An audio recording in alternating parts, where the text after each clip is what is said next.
Chapter के शुरू में बताया जाता है कि दो दलों के बीच आपस में लड़ाई हो रही है। उनमें से एक दल से एक लड़का बोलता है जिसका नाम लॉर्ड वाई होता है, ये लोग कब तक आते रहेंगे। मुरीम दल के गुंडे इन पर हमला कर देते हैं, पर लड़का इनसे बहादुरी से लड़ता है और अपने हथियार की मदद से उनको काट देता है और सोचता है इन राशिस का तो कोई अंत ही नहीं है। कमीने कहीं के, हमने एक सौदा किया था और तुमने बस इस तरह मेरी पीठ में छुरा घोंपा। लेकिन मुझे अपने मास्टर की रक्षा करनी होगी। तुम सबके पास जो कुछ भी है उससे संभाल कर रखो, मदद आने ही वाली है। तभी एक भयानक आदमी आता है और सारी सेना को काट डालता है और कहता है, क्या मदद से तुम्हारा मतलब ये था?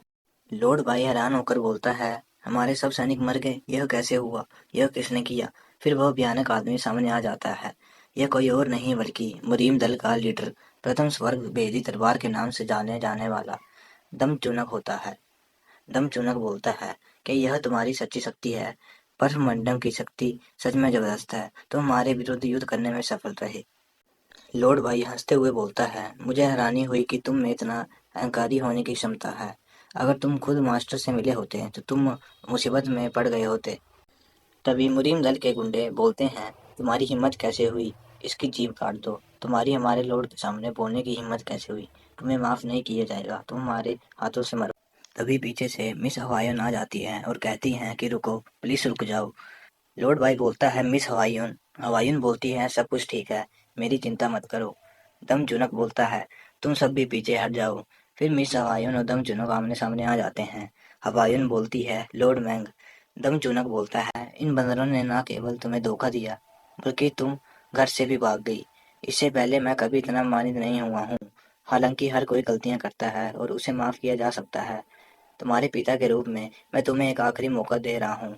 तुम समझदार हो, तुम जानती हो तुम्हें क्या चुनना चाहिए। हवायून बोलती है, अगर मैं वापिस आ जाऊं तो क्या आप इन्हें जीवित रहने देंगे? दम चुनक ना भरी आंखों से हवायून की ओर देखता है, जिसे देखकर हवायून समझ जाती है और बोलती है, अच्छा तो ऐसी बात है, मुझे माफ कर देना पिताश्री। दम चुनक बोलता है, अच्छा ठीक है। लॉर्ड वाई घबरा जाता है कि तभी दम चुनक अपनी तलवार के साथ अपनी बेटी हवायून पर हमला करके उसे मार डालता है। लॉर्ड वाई गुस्सा होकर बोलता है, रुक जाओ, ऐसा मत करो। दम चुनक बोलता है, अब मेरी कोई बेटी नहीं है, यह ओग से प्रभावित हो गई थी। अब हमारा एकमात्र मिशन केंद्रीय मैदानी की आत्मा को पुनः प्राप्त करना है। मैन, बाकी की गंदगी को साफ कर दो। दम चुनक का आदेश सुनकर सभी गुंडे हमला कर देते हैं। लॉर्ड वाई उनसे बहुत बहादुरी से लड़ता है और अपने साथियों से बोलता है, आखिरी सांस तक लड़ते रहना। मिस हवाईन मरते वक्त आखिरी बार सोचती है कि मुझे वापस जाना होगा, लेकिन कैसे? मैंने वादा किया था, मुझे माफ कर देना, मैं वादे को निभा नहीं पाई। अगली बार मैं निश्चित रूप से ऐसा करूंगी। और हवायून मर जाती है। दूसरी तरफ उत्तरी समुद्री महल के स्वामी शिवर मुडोक, जो कि हमारे इस मैनवा का मेन कैरेक्टर है, उसे बताया जाता है। लड़ाई और हवायून की मौत की खबर सुनकर वो बोलता है, तुमने क्या कहा? खबरी बोलता है, बर्फ मंडप के सदस्यों, जिनमें लॉर्ड वाई भी शामिल थे, जो कि मार्शल गठबंधन की बातचीत को समाप्त करने के लिए एक दूत के रूप में गए थे, उन्हें एक युद्ध में मुरीम दल का सामना करना पड़ा और वे सब नष्ट कर दिए गए। वह भी उनके साथ है। तभी सियोल मुडोक गुस्सा हो जाता है और कहता है, अक्षम्य, मैं उन्हें कभी माफ नहीं करूंगा। उनमें से हर एक को मैं नक्शे से ही मिटा दूंगा। तैयार हो जाओ, हम केंद्रीय मैदानों में जा रहे हैं। आगे दिखाया जाता है कि दमचूनक बुरी हालत में अपने घुटनों के बल गिरा हुआ होता है। दमचूनक सोचता है, क्या हम नष्ट हो गए? मेरी आंतरिक शक्ति खत्म हो गई है, क्या यह मेरा अंत है? फिर दमचूनक बोलता है, अब मुझे मार भी दो, उत्तरी समुद्री महल के स्वामी। श्योर बोलता है, क्यों? तुमने उसे क्यों मारा? दमचूनक बोलता है, तुम क्या बोल रहे हो? एक लीडर की बेटी तुम जैसे वहशी के साथ प्रेम का खेल खेल रही थी, क्या उसे जीवित छोड़ना एक बड़ी गलती नहीं होगी? श्योल मुडोक हमले के लिए तैयार हो जाता है। दमचूनक बोलता है, हाँ बेशक तुमने जियांगनान पर कब्जा कर लिया हो, लेकिन तुम्हें वो कभी नहीं मिलेगा जिसे तुम सबसे ज़्यादा चाहते थे। श्योल दम चूनक पर हमला कर देता है। दम चूनक आखिरी सांसों में बोलता है, इतना सब कुछ करने के बाद क्या इस तरह यह अंत हो रहा है? हवायून ओ हवायून, आखिर क्यों तुमने अपने बाप को धोखा दिया और इस वैसी के साथ मिल गई? मैं तुमसे क्रोधित और नाराज हूँ। और उसी रात मुरीन दल के लीडर दमचूनक की मौत के साथ 6 सालों से लंबी महाविनाशक खूनी लड़ाई अंतिम हो जाती है। और उसी समय उत्तरी समुद्री महल के स्वामी श्योर मुडोक केंद्रीय स्थलों के निर्विरोध शासक बन जाते हैं। हालांकि श्योर मुडोक ने कोई भावना नहीं दिखाई और बस शांति से चंद्रमा की ओर देखता रहा। काफी समय के बाद श्योर मुडोक अपने साथ बातें कर रहा होता है। जो भी मेरे पास बचा है वो ये फूल ही है। सियोल पुरानी यादों के बारे में सोचता है। हवायून गागा गागा चिल्लाते हुए आती है। सियोल बोलता है, हाँ हवायून, क्या हुआ? हवायून बोलती है, ये देखो, आखिरकार प्रेम का कमल खिल ही गया। सियोल बोलता है, प्रेम का कमल? तुम्हारा मतलब वो कमल जो सिर्फ तब खिलता है जब प्रेमी सच में एक दूसरे से प्रेम करते हैं? हवायून बोलती है, हाँ बिल्कुल सही। मैंने आपकी भावनाओं पर कभी संदेह नहीं किया। हालांकि मैं परेशान थी कि प्यार का कमल नहीं खिलेगा, लेकिन अब यह खूबसूरती से खिल गया। यह सिर्फ मेरा एक तरफा प्यार था। अब गागा भी मुझसे सच्चा प्यार करते हैं। सियोल बोलता है, बिल्कुल, तुम्हारे अलावा मैं और किससे प्रेम करूंगा हवायून। फिर सियोल वापस अपने से बाहर आ जाता है और सोचता है, हवायून काफ़ी खुश दिख रही है। मैं इस कमल का शुक्रगुजार हूँ। मुझे पूरे बगीचे को प्रेम के कमल से भर देना चाहिए, सिर्फ तुम्हारे लिए हवायून। ना जाने मैं कितना प्रयास करूँ, मैं तुम्हें भूल नहीं पा रहा हूँ। अरे ये क्या, प्रेम का कमल दोबारा खिल गया? यह कैसे हो सकता है? मुयोंग, एक ऐसे व्यक्ति को ढूंढो जो मुझे समझा सके कि मेरे आंखों के सामने अभी क्या हुआ है। उन्हें ढूंढो, यहाँ तक कि अगर तुम्हें पूरे केंद्रीय मैदानों को भी खोजना पड़े। मुयोंग बोलता है, जी सर। कुछ दिनों बाद मन बागजा, जिनके बारे में कहा जाता है कि वे इस दुनिया का सब कुछ जानते हैं, उत्तरी समुद्री बर्फ के महल में इकट्ठे हुए। उनमें से एक बोलता है कि हमें उत्तरी समुद्र के दिव्य महल में हमें क्यों बुलाया है? तभी आवाज़ आती है, आगे आओ। वह सब हैरान रह जाते हैं और बोलते हैं कि आसमान से आवाज़? आखिर हम कैसे यह कर सकते हैं? एक मनबागजा बोलता है, किसको पता, चलो चलते हैं और देखते हैं। वे सब प्रेम के कमल के बगीचे को देखकर चौंक जाते हैं और उनमें से एक मनबागजा बोलता है, मेरी पूरी ज़िंदगी में मैंने पहली बार प्रेम के कमल फूलों से भरा हुआ बगीचा देखा है। यहाँ तक कि यह ऐसा फूल है जिसे तुम पूरी ज़िंदगी भर भी एक बार भी नहीं देख सकते। प्रेम का चरित्र इसकी कलियों पर अंकित किया गया है, जैसे कि इसकी कढ़ाई की गई हो। यह निश्चित रूप से प्रेम का कमल ही है। यहाँ इतने सारे दुर्लभ फूल कैसे हो सकते हैं? शिवल बोलता है, क्या आपको फूल पसंद आए? बूढ़ा मनबागजा बोलता है, रुको, तुम कौन हो? शिवल बोलता है, मैं शिवल मुडोक हूँ, इस बगीचे का मालिक। बूढ़ा मनबागजा बोलता है, क्या शिवल मुडोक? केंद्रीय मैदानों का पूर्ण शासक इधर क्यों? शिवल बोलता है, जैसा कि आप जानते हैं, यह बगीचा प्रेम के कमल से भरा हुआ है। मेरी प्रेमी और मैंने मिलकर हमारे प्रेम से इन्हें खिलाया है। लेकिन जब मेरी प्रेमी मरी तो फूल भी मर गया। हालांकि किसी वजह से यह थोड़े दिन पहले दोबारा जीवित हो गया। बूढ़ा मनबागजा बोलता है, क्या यह सच है? क्या प्रेम का कमल सच में दोबारा जीवित हुआ? शिवल मुडो बोलता है, हाँ, मैंने इसे अपनी आंखों से देखा। दूसरा बूढ़ा मनबागजा बोलता है, क्या अजीब घटना है। यह तो वाक्य में ही रहस्य है, लेकिन एक संभावना अभी भी है। शिवल बोलता है, एक संभावना, वो क्या है? बूढ़ा मनबागजा बोलता है, वो है एक नए शरीर में दोबारा जीवित होना, दूसरे शब्दों में पुनर्जन्म। ऐसा लगता है कि महल के स्वामी की मरी हुई प्रेमिका इस दुनिया में कहीं पूर्ण जन्म हुआ है। शिवल हैरानी से बोलता है, क्या यह सच है? बूढ़ा मनबागजा बोलता है, अगर यह सच नहीं है तो प्रेम के कमल के खिलने के कोई और व्याख्या नहीं है। शिवल सोचता है, पूर्ण जन्म, यस, आखिरकार एक आशा की किरण आई। मैं केंद्रीय मैदानों में प्रवेश करने और पूरे क्षेत्र को एकजुट करने में सफल रहा। उत्तरी समुद्री की लंबे समय से चली आ रही इच्छा को पूरा किया, लेकिन मेरे लिए जो कुछ भी बचा था वो खालीपन था। जैसे जैसे उत्तरी समुद्र समृद्ध होता है, तुम्हारे लिए मेरी लालसा हायूं बढ़ती ही जाती है। मैंने तुम्हें खो दिया और मुझे जीने का कोई मकसद नहीं मिला। सियोल बोलता है, फिर हम उसे कैसे ढूंढ सकते हैं, जल्दी से बताओ। बूढ़ा मनबागजा बोलता है, ऐसा कहा जाता है कि जब दो प्रेमी एक ही जगह होते हैं तो प्रेम का कमल हल्का सा चमकता है। जब महल के स्वामी प्रेमी को ढूंढ लेंगे, प्रेम का कमल चमकेगा। शिवल सोचता है, अब मैं इसके बारे में सोचूं तो प्रेम का कमल चमक रहा था जिसे हवायूं लाई थी। मैंने उस समय इतना ध्यान नहीं दिया, लेकिन उसमें ऐसा रहस्य अवश्य रहा होगा। बूढ़ा मनबागजा बोलता है, एक जीवित फूल को लेकर जाना मुश्किल होगा, इसलिए मैं सुझाव देता हूँ कि प्रेम के कमल को एक जेवर के रूप में बना दिया जाए ताकि आप उसे साथ में ले जा सको। शिवल बोलता है, क्या यह संभव है? बूढ़ा मनबागजा बोलता है, जी बिल्कुल संभव है। शिवल बोलता है, बहुत अच्छे, फिर मैं सब कुछ तुम पर छोड़ता हूँ। हम 10 दिनों में निकल जाएंगे, इसलिए तब तक सारी तैयारी कर लेना। बूढ़ा मनबागजा बोलता है, जी समझ गया। शिवल बोलता है, अगर सब कुछ सही रहा तो मैं हर एक मनबागजा को 100 न्याङ सोना दूंगा। मनबागजा बोलते हैं, क्या 100 न्याङ सोना? शिवल बोलता है, ठीक है, मैं चलता हूँ। मनबागजा बोलता है, जी ध्यान रखना महल स्वामी। शिव सोचता है, मैंने सोचा था मैं उसे कभी नहीं देख पाऊंगा, लेकिन अब मेरे पास एक बार और आशा की किरण है। मैं इस आशा की किरण को जाने नहीं दूंगा।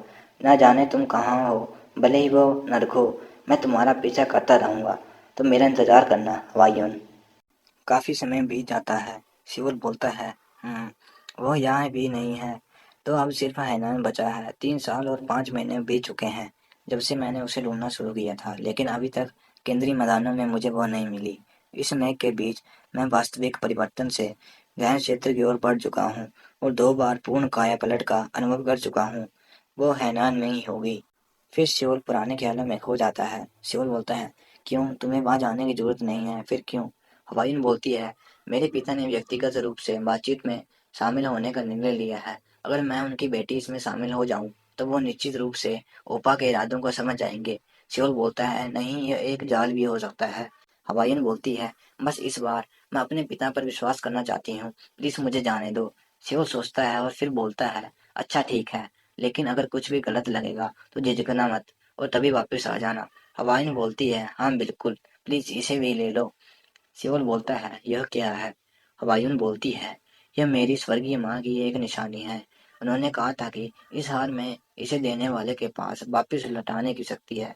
यह हार हमेशा ओपा को मेरे पास खींच लाएगा। चिंता मत करो, मैं तुम्हारा साथ कभी नहीं छोड़ूंगी। फिर सियोल बसु बोलता है, मुझे तुम्हें हर कीमत से तब रोक लेना चाहिए था। तभी सियोल को महसूस होता है कि एक तूफान आ रहा है।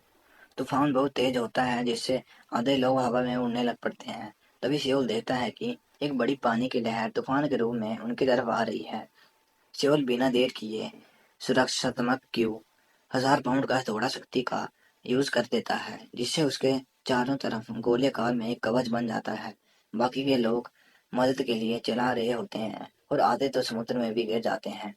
सेओल तभी टेलीकाइनेटिक पकड़ शक्ति का इस्तेमाल कर देता है और जहाज से लकड़ी उठाकर समुद्र में डूब रहे लोगों की तरफ फेंक देता है, जिसे पकड़कर डूबते लोग बच जाते हैं।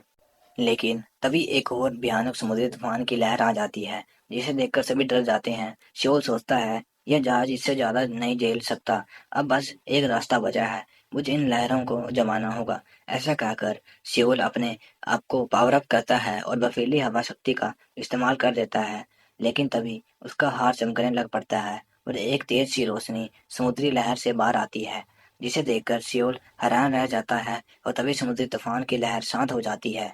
एक आदमी बोलता है, नामुमकिन, आखिर यहाँ क्या हुआ? लेकिन शिवल कहीं और पहुंच जाता है। शिवल बोलता है, मैं कहाँ हूँ? यह काफी बेड़ी है। क्या मैं एक डिब्बे में हूँ? मैं यहाँ कैसे आया? मैं तो समुद्र के बीच तूफान से लड़ रहा था। तभी बाहर से चिल्लाने की आवाज आती है। शिवल मालगाड़ी से बाहर जमता है और देखता है कि काफी बड़े आकार की मक्खियाँ कुछ लोगों का पीछा कर रही हैं। एक लड़का चिल्लाता है, सबीना, एनी, हम तुम्हें बचा लेंगे।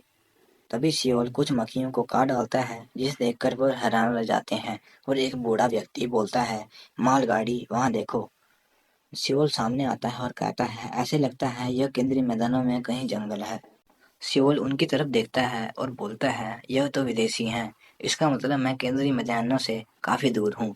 कि तभी और मक्खियां उनकी तरफ हमला कर देती हैं, जिसे देखकर सियोल डर जाता है और कहता है, अरे ये क्या, मक्खियां?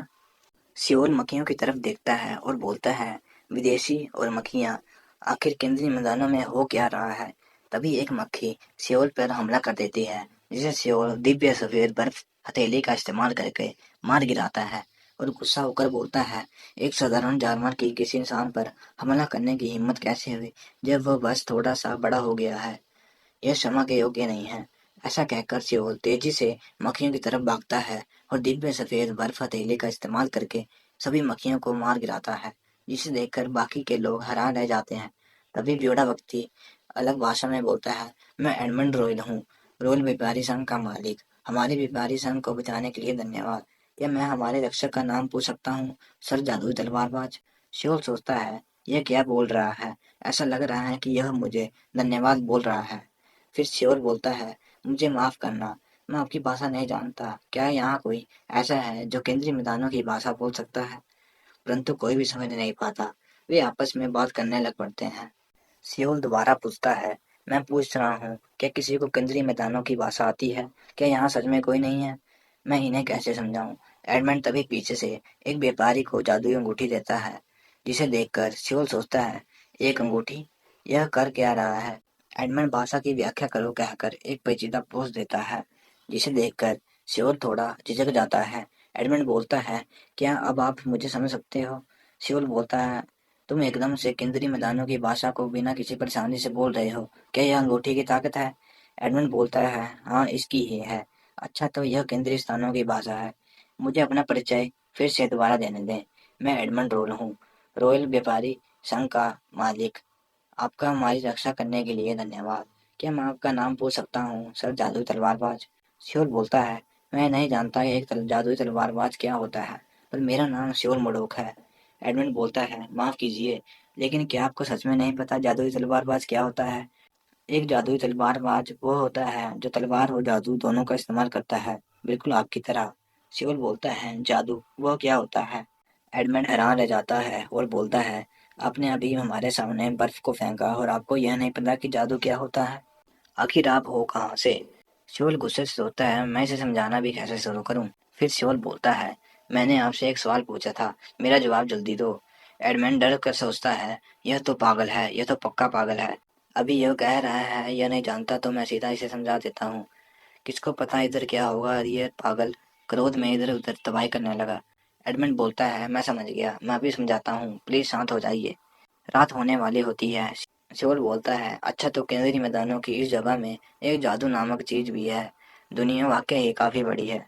एडमंड बोलता है, अच्छा वैसे केंद्रीय मैदान जिसके बारे में आप इतना बोल रहे हैं असल में है क्या? शिवल बोलता है, आपके क्या क्या मतलब है कि केंद्रीय मैदान क्या है? तुम्हारा मतलब तुम्हें नहीं पता कि तुम इस वक्त कहाँ हो?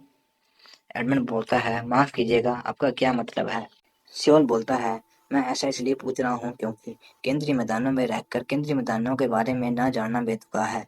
एडमंड बोलता है, सर जादू तलवारबाज, यह केंद्रीय मैदान नहीं है, हम जंगल में हैं जो ड्रेक साम्राज्य की राजधानी बरहान की ओर ले जाता है। शिवल बोलता है, मेरी बात सुनिए मेरे विदेशी मित्र, मैंने कभी भी किसी को केंद्रीय मैदानों को ड्रेक कहते हुए नहीं सुना है।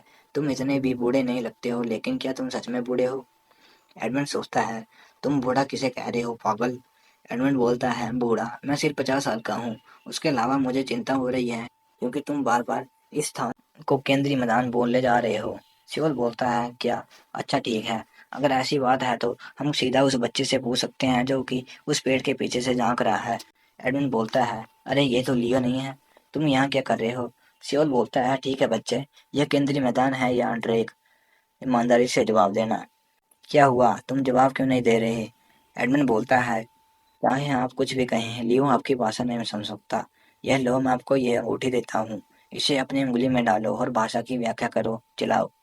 एडमंड सोचता है, भले ही इस पागल आदमी को भाषा व्याख्या वाली इतनी महंगी जादुई कारकिर्दी उधार देना बर्बादी है, पर मैं बार बार एक बूढ़े आदमी के रूप में व्यवहार किए जाने को स्वीकार नहीं कर सकता। शिवल अंगूठी को पहनकर भाषा की व्याख्या करो चिल्लाता है, और तभी अंगूठी चमकने लगती है। शिवल बोलता है, मैं सुन सकता हूँ, मैं विदेशियों की भाषा समझ सकता हूँ, यह कितना अद्भुत जादू है। ठीक है बच्चे, तुम्हारा नाम क्या है? लियो बोलता है, मेरा नाम लियो है। शिवल बोलता है, ठीक है लियो, मुझे तुमसे पूछने दो, यह केंद्रीय मैदान है या ड्रेक? लियो बोलता है, माफ कीजिएगा, केंद्रीय मैदान असल में होते क्या हैं? यह तो ड्रेक साम्राज्य की राजधानी बहरान की ओर ले जाने वाला जंगल है। शिवल बोलता है, तुमने क्या कहा? क्या तुम भी बूढ़े हो? क्या तुमने इस बच्चे को ऐसा कहने के लिए कहा? एडमंड बोलता है, बिल्कुल भी नहीं, अगर तुम्हें विश्वास नहीं तो तुम सभी व्यापारी संघ के सदस्यों से पूछ सकते हो। शिवल सोचता है, इसके रिएक्शन से ऐसा नहीं लगता कि यह झूठ बोल रहा है, तो इसका मतलब यह सच में केंद्रीय मैदान नहीं है। अब जब मैं ढंग से सोचूं तो मैं इससे पहले जहाज में तूफान के साथ लड़ रहा था, और जब मेरी आंखें खुली तो मैं पहले से एक डिब्बे के अंदर था। कहीं मैं टेलीपोर्ट तो नहीं हो गया? क्या मैं अंतरिक्ष के द्वारा यहाँ आया हूँ? क्या यह केंद्रीय मैदान नहीं बल्कि ड्रेक साम्राज्य है? तभी शिवल के हाथ के पास कुछ होता है। शिवल सोचता है, यह क्या था? अभी मेरे दंतियान में वह अजीब सा एहसास किया था। यह ऊर्जा मेरे द्वारा अब तक अनुभव की गई चीजों में से बिल्कुल अलग है। कुछ तो सही नहीं है। एडमंड बोलता है, तुम कहाँ जा रहे हो? शिवल बिना जवाब दिए चला जाता है। वो दोबारा सोचता है, मुझे खुद को जांचना होगा, यह बिल्कुल अलग है। यह शुद्ध ऊर्जा, यह स्थान वाकई में केंद्रीय मैदानों से अलग है। शिवल ऊपर देखता है और बर्फ की हवा की मदद से ऊपर उड़ जाता है। तभी उसके दंतियान में वापस वही ऊर्जा दोबारा प्रकट होती है, जिसे इस बार वो अब्सॉर्ब कर लेता है और बोलता है, मेरे दंतियान में की इस मात्रा दोगुनी हो गई है। हालांकि मैं केंद्रीय मैदानों की जगह यहाँ कह आया कैसे? मुझे हवाइयों को जल्द ढूंढना होगा। तभी सियोल की नज़र उसके हार पर पड़ती है। यह देखकर वो सोचता है, कहीं यह सब कुछ उस समय हार से निकली रोशनी के कारण तो नहीं हुआ। हवाइयों ने कहा था कि इस हार के पास उसे देने वाले के पास वापस पहुंचाने की शक्ति है, तो अगर मैं यहाँ भेजा गया हूँ, यह उसे ढूंढने के लिए होगा। इसका मतलब वो यहाँ है। लियो बोलता है, वह क्या था? जादू तलवारबाज कहाँ गया? एडमंड बोलता है, किसे पता, वो पूरी तरह से अनप्रिडिक्टेबल है। सियोल बोलता है, सभी इधर ही हैं। मुझे कुछ काम आ गया था, इसलिए मैं थोड़ी देर के लिए चला गया था। साथ में मेरे पास एक सवाल है। एडमंड बोलता है, हाँ बोलो। एडमंड सोचता है, यह इस तरह ड्रामी हंसी क्यों दे रहा है। सियोल बोलता है, उस लड़के लियो ने जो भी कहा था कि यह ड्रेक साम्राज्य है, क्या सही है? एडमंड बोलता है, हाँ वही सही था। अगर हम थोड़ा और चलेंगे तो हम इस साम्राज्य की राजधानी बरान में पहुंच जाएंगे। सियोल, बरान वो कहाँ है? तभी पीछे से एक बच्चा आकर बोलता है, तुम्हें सच में इस जगह के बारे में नहीं पता? तुमने शायद अपना सारा समय पहाड़ों में प्रशिक्षण करने में गुजार दिया होगा। मैंने तुम्हारे जैसे संकी लोगों के बारे में कहानियां सुनी हैं, लेकिन मैं पहली बार किसी को सामने से देख रहा हूँ। शिवल बोलता है, हाँ हाँ, बिल्कुल सही। मैं पहाड़ों में प्रशिक्षण कर रहा था और मुझे आज ही बाहर की दुनिया का अनुभव लेने का समय मिला है, जिसके कारण मैं कुछ नहीं जानता हूँ। फिर शिवल सोचता है, बरहान, ड्रेक साम्राज्य, मैंने इन जगहों का नाम पहले कभी नहीं सुना है। शायद मैं इस बच्चे से इस जगह के बारे में और जान सकूं। वैसे देखा जाए तो इनमें कुछ लोगों की आंखों का रंग अलग अलग है। शायद यह पश्चिमी जंगलियों की जगह है जिनके बारे में मैंने सिर्फ सुना है। बच्चा बोलता है, वाओ, जैसे मैंने सोचा था मैं सही था। फिर मुझे आपको कुछ चीजें बतानी चाहिए, सर जादुई तलवारबाज। शिवल बोलता है, ओह, मैं इसकी सराहना करता हूँ। बच्चा बोलता है, फिर मेरे पीछे आओ। शिवल बोलता है, ठीक है, वैसे तुम्हारा नाम क्या है? बच्चा बोलता है, मैं लूफी हूँ। तुम्हारा क्या नाम है, सर जादुई तलवारबाज? एडमंड सोचता है, यह अचानक से इतना दोस्ताना व्यवहार क्यों कर रहा है? यह तो डरावना है। यह वाक्य में अनप्रिडिक्टेबल है। शिवल सोचता है, उस रात मैं इस जगह के बारे में जानने लगा और लूफी के लोगों द्वारा बोलने वाली भाषा को भी जानने लगा। यह इतना अविश्वसनीय था कि यह जगह कोई विदेशी भूमि नहीं बल्कि पूरी की पूरी अलग ही दुनिया थी। इस भूमि का आकार विचित्र था और यहाँ के लिखावट केंद्रीय मैदानों से अलग थी। इस दुनिया में न केवल बोनों और कल्पित बोनों की तरह प्रजातियां थी, बल्कि यहाँ पशु मानव जैसे समान प्राणी भी थे। इन सभी प्रजातियों में सबसे शक्तिशाली प्राणी ड्रैगन्स थे, जो कि पंखों के साथ छिपकलियां थी। और एक और चीज भी जिसका नाम क्या था, शायद ताना जादू या जादुई गोले। शोल बच्चे की द्वारा बताई गई ताना जादू के बारे में सोचता है। ताना जादू का इस्तेमाल पांचवें चक्र के जादूगरों या उससे ऊपर के लोगों द्वारा किया जा सकता है। वे जमीन पर एक गोल जादू का घेरा बनाते हैं और एक मंत्र का जाप करते हैं। फिर कोई भी तुरंत यहाँ से वहां जा सकता है। जिसकी क्षमता जितनी बेहतर होगी वो उतनी ही दूर तक ताना कर सकता है। शोल बोलता है, इसके अलावा इस दुनिया में क्या मजेदार चीजें होंगी? ये क्या, तीन चांद? मुझे मानना होगा, यह जगह वाकई में केंद्रीय मैदानों की किसी भी जगह से बिल्कुल अलग है। हवायूं, क्या तुमने सच में मुझे इधर बुलाया है? तभी जोर से आवाज आती है, सबीना, यह मत करो। शिव देखता है और बोलता है, यह आवाज कैसी थी? यह तो वहां से आ रही है। सबीना बोलती है, तुम्हारा नहीं से क्या मतलब है? मेरे पास मत आओ, वरना मैं सबको मार डालूंगी। चार्ल्स बोलता है, सबीना प्लीज यह मत करो, ठीक है? शिवल बोलता है, यहाँ क्या हो रहा है? चार्ल्स बोलता है, जब हम राजधानी पहुंच जाएंगे, वे निश्चित रूप से तुम दोनों को ठीक कर देंगे। राजधानी में काफी ज्यादा जादूगर हैं। मैं एडमंड से भी एक एहसान मांग लूंगा, ठीक है? और एनी भी डर रही है। सबीना बोलती है, चार्ल्स, तुम्हें क्या लगता है मैं बेवकूफ हूँ? यहाँ तक कि राजधानी में भी चिकित्सक दुर्लभ हैं, और अगर एक मिल भी गया तो क्या तुम्हें पता भी है इसके लिए कितना पैसा लगेगा? हथियारे कीड़े का अंडा मेरे दिल में भरा हुआ है। वो किसी भी क्षण लार्वा बन सकता है। कोई उसे कैसे ठीक कर सकता है? जब अंडा लार्वा में बदल जाएगा तो यह मेरे को और रैनी को चीर डालेगा। इसलिए बेहतर ये होगा कि मैं अभी एक हिस्से में मर जाऊं। शिवल बोलता है, रुको, मुझे इस स्थिति का थोड़ा अंदाजा हो गया है। मैं तुम्हें ठीक कर दूंगा, इसलिए इस चूरे को दूर फेंक दो। सबीना बोलती है, तुम कब आए? शिवल बोलता है, आओ आराम से बैठ जाओ, उपचार जल्दी शुरू करता होगा। एडमंड बोलता है, क्या आपको उपचार जादू भी आता है, सर जादू तलवारबाज? शोल बोलता है, मैं जादू नहीं जानता, मैं बस थोड़ी सी उपचार की तरकीबें जानता हूँ जो मुझे बताई गई हैं। इसलिए प्लीज सभी के लिए शांत हो जाइए। एडमंड बोलता है, प्लीज इन बच्चों को बचा लीजिए सर जादू तलवारबाज। मेरे पास आपको देने के लिए ज्यादा नहीं है, पर मैं पूरे हृदय से आपको दोबारा लौटा दूंगा। शिवल बोलता है, मैं तुम्हारे बिना पूछे भी यह करने वाला था। मैं उपचार को शुरू कर रहा हूँ, इसलिए प्लीज सभी थोड़ा पीछे हट जाएं। एडमंड बोलता है, समझ गए। ठीक है, सभी पीछे हट हो जाओ। शिवल बोलता है, इतने तनाव में आने की जरूरत नहीं है, यह ज्यादा देर नहीं लेगा। सबीना और एनी बोलती हैं, ठीक है। शिवल बोलता है, अपनी आंखें बंद करो और रिलैक्स हो जाओ। फिर सियोल अपनी शक्ति का इस्तेमाल करता है और सोचता है, कीड़े का अंडा इनके दिल के पास है ना? क्या वो यहाँ है? मिल गया। दुर्भाग्यवश अभी अंडा फटा नहीं है। अब बस मुझे अपनी ऊर्जा को नियंत्रण में लाना है और दिल को बिना चोट बजाए अंडे को जला देना है। सियोल के हाथों से ऊर्जा निकलती है, जो एनी और सबीना के हृदय तक पहुंचकर अंडे को जला देती है। सियोल बोलता है, यह पूरा हो चुका है। एनी और सबीना बोलती हैं, क्या सच में? सियोल बोलता है, मैंने सभी कीड़े के अंडों को नष्ट कर दिया है, तो तुम अब आराम कर सकते हो। एडमंड बोलता है, क्या एनी और समीना ठीक हैं? लियो बोलता है, क्या अब ये सब खत्म हो गया सर जादू तलवारबाज? शिवल बोलता है, बिल्कुल, इसका कोई दुष्प्रभाव नहीं होगा, तो तुम्हें चिंता करने की जरूरत नहीं है। एनी बोलती है, धन्यवाद सर जादू तलवारबाज। सबीना भी बोलती है, तुम हमारे रक्षक हो। फिर सभी शिवल को धन्यवाद बोलते हैं।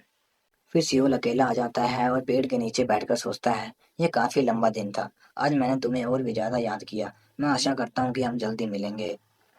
अगले दिन सुबह के समय एडमंड बोलता है, ये मौसम इतना गर्म क्यों है? शिवल बोलता है, ये झुलसा देने वाला है। लियो बोलता है, सब ज्यादा जल्दबाज, पानी पी लीजिए। शिवल बोलता है, ठीक है, धन्यवाद। शिवल सोचता है, ये पानी तो गुनगुना है, ऐसा करता हूँ बस थोड़ी सी ऊर्जा का इस्तेमाल करके इसे ठंडा कर देता हूँ। लियो बोलता है, आज बहुत गर्मी है, क्या आप ठीक हो सब ज्यादा तलवारबाज? शिवल बोलता है, हाँ, कम से कम ये पहले से तो बेहतर है। लियो बोलता है, हाँ, आपकी पानी की बोतल से अजीब सी आवाज आ रही है। अक, ये तो ठंडी है, माय गॉश, यह इतनी ठंडी क्यों है? शिवल बोलता है, इसे ट्राई करो। लियो पानी पीता है और बर्फ का स्वाद लेकर काफी ज्यादा खुश हो जाता है।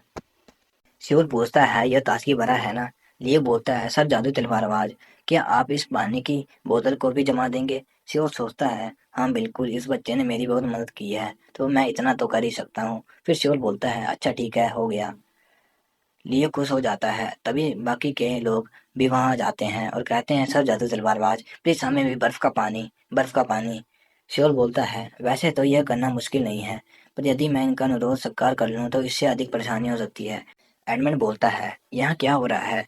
क्या कोई मुझे समझाएगा? लियो बोलता है, अच्छा तो सर जादू तलवारबाज ने मेरे लिए बर्फ का पानी बनाया, हालांकि बाकी भाइयों और बहनों ने भी इसे देख लिया, इसलिए। तभी एडमंड बोलता है, क्या बर्फ का पानी? सर जादुई तलवारबाज। शिवल बोलता है, क्या हुआ? एडमंड, मुझे भी थोड़ा बर्फ का पानी चाहिए। शिवल बोलता है, ठीक है, अपनी पानी की बोतल मुझे दो। एडमंड बोलता है, ठीक है। शिवल सोचता है, मुझे इन सबके साथ रहकर इस जगह के बारे में और जानना चाहिए। मैंने भाषा रुकावट की सबसे बड़ी मुश्किल सुलझा ली है, तो इन सबको थोड़ा सा बर्फ का पानी देना बड़ी बात नहीं होगी। एडमंड पानी का आनंद लेकर बोलता है, धन्यवाद धन्यवाद। वैसे ये अजीब है, सर जादू तलवारबाज, आपने यह बर्फ कैसे बनाई? सियोल बोलता है, तुम ऐसा क्यों पूछ रहे हो? क्या कुछ गलत है?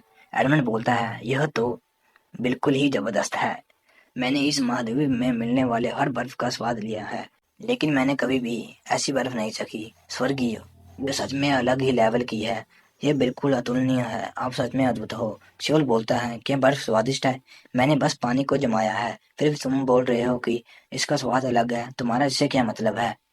एडमंड बोलता है, बर्फ बनाते समय हवा में माना की ठंडी विशेषता का इस्तेमाल, या तो पानी को सीधा जमा देना या वातावरण से नमी इकट्ठे करके जमाना आम बात है। इस प्रक्रिया के दौरान माना से अशुद्धियां बर्फ में मिल जाती हैं, जो इसके स्वाद को प्रभावित करती हैं। हालांकि क्योंकि प्रत्येक जादूगर के पास एक अलग अलग माना हस्ताक्षर होता है, इसलिए किसी ऐसे व्यक्ति को ढूंढना दुर्लभ है जो शुद्ध बर्फ बना सके। इसलिए शुद्ध बर्फ प्राप्त करना आसान नहीं है। हालांकि आपकी बर्फ अविश्वसनीय रूप से शुद्ध थी, यही कारण है कि स्वाद इतना अच्छा है। शिवल बोलता है, अच्छा, अब मैं समझा। शिवल सोचता है, तो इसलिए सब उत्साहपूर्वक रिएक्शन दे रहे थे, ये सोचकर कि बर्फ जैसी साधारण चीज भी ऐसे रिएक्शन का परिणाम हो सकती है। मुझे इन पर लगभग दया आ जाती है। वैसे मैं अच्छे मूड में हूँ, तो चलो इनके लिए थोड़ी और बर्फ बनाते हैं। तभी एडमंड बोलता है, सर जादू तलवारबाज। शिवल बोलता है, क्या हुआ? एडमंड बोलता है, मेरे पास आपके लिए एक न्योता है।